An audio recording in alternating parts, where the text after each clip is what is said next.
No doubt.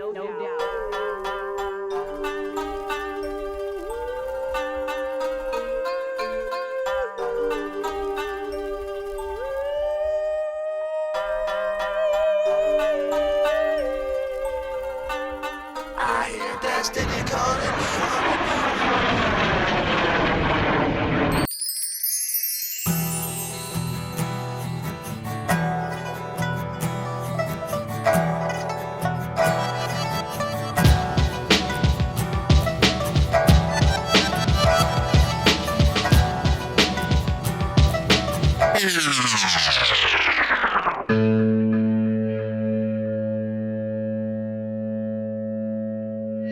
I'm not ever gonna give it up.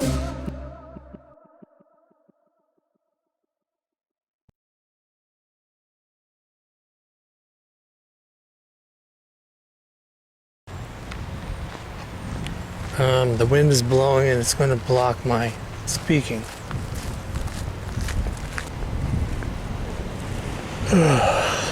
Anyway, I've just observed a 7-day mourning period for Janet, which is something, a 7-day mourning period is something that I will do for a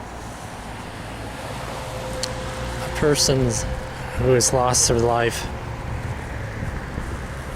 an individual or individuals who have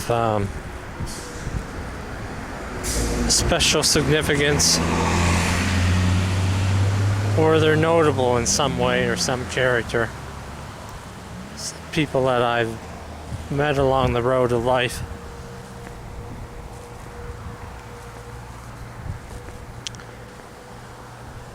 I didn't take Janet's death lightly, and it caused me to think about a lot of things and make some changes. I guess the biggest change is I'm more aggressive than I was before. More demanding. But sometime along the road of life you're going to have to face death, either for yourself or for someone that you know.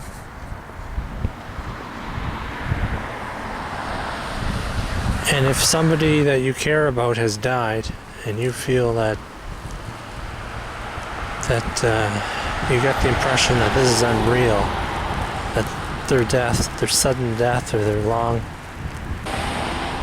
way to death just does not seem real. It seems like some kind of a dream. And you are thinking in the right direction, because that is exactly correct. Death is not the end of life for anybody. What we experience in this life that we call death is actually a sleeping process for the person's spirit. Now, I consider that the Bible is the religious authority in the world, but extremely misinterpreted by every religious group everywhere. Nobody gets it right, because they never read what it says. They always read what they want it to say.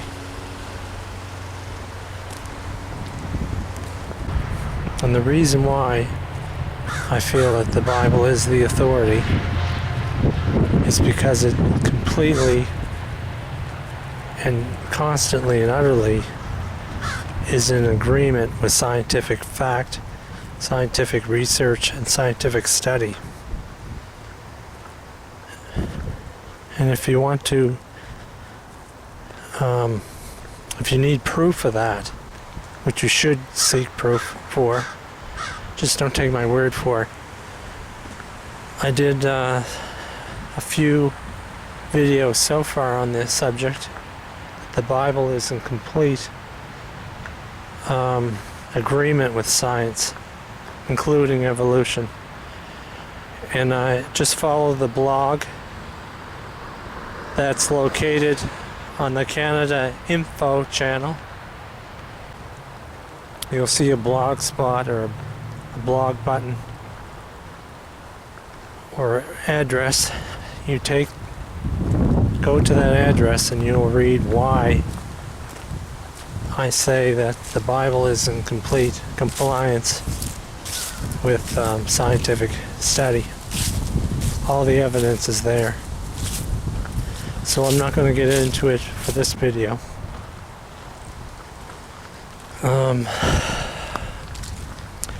Seeing as the Bible is the authority, then it would know about death as well.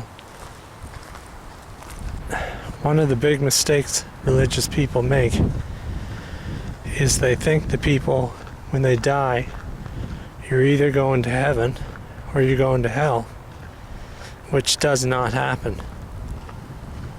And in fact, you will not find anywhere in the Bible any statement that says that when you die, you go to heaven, or when you die, you go to hell.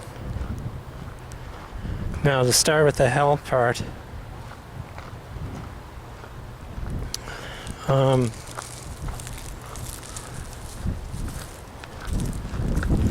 one time in church history, there was only one church, and that was the Catholic Church. And the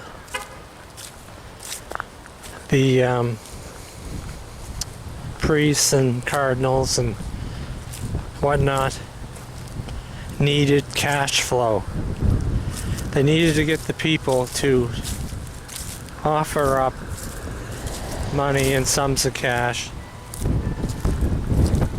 in order to keep the church going and keep the church wealthy and healthy. So they came up with an idea, and I don't know who exactly came up with this idea, but in order to get the people to make offerings, in other words, buy your way into heaven, they decided to adopt for themselves this theory that you could, if you die and you're a bad person, you will go to hell or hellfire, be burnt there and tortured, which is not supported by the Bible. You won't find that in there.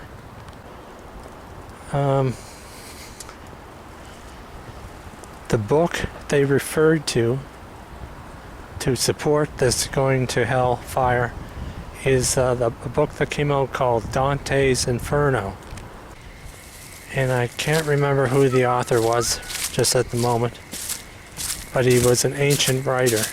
And they used this Dante's Inferno, this fiction, to back up or relate to the congregation, because these people couldn't read, what would happen if you died and you did not commit yourself to supporting or backing up the church.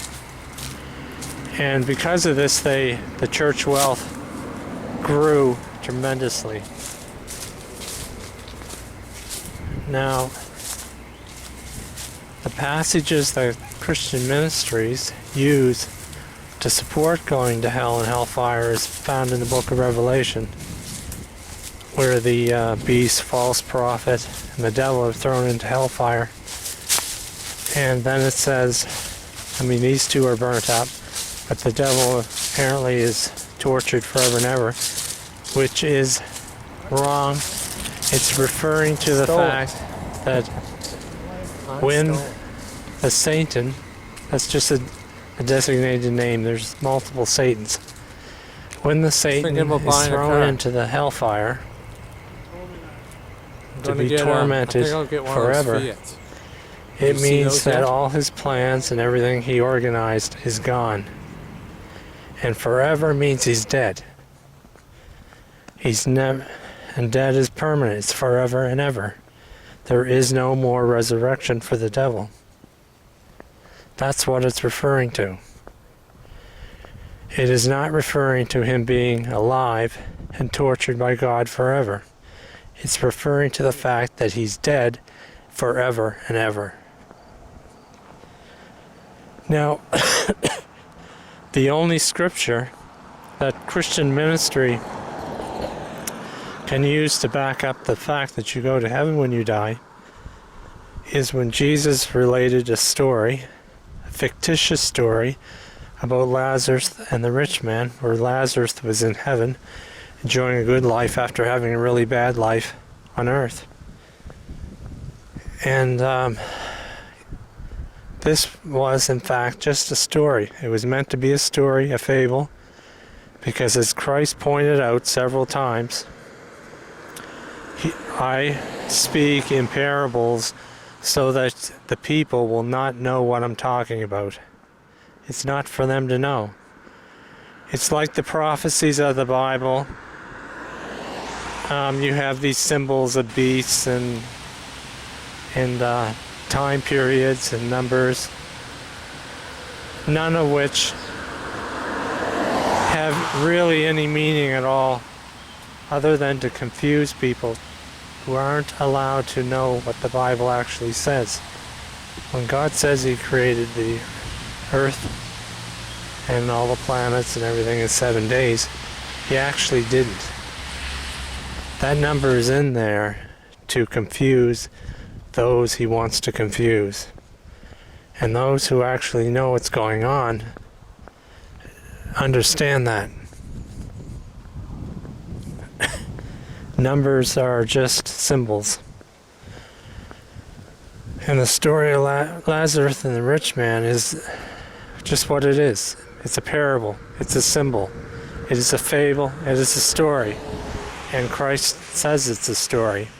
And this is the only scripture in the Bible that pertains to people being in heaven, alive. It doesn't say that anywhere else in the Bible. You will never find it.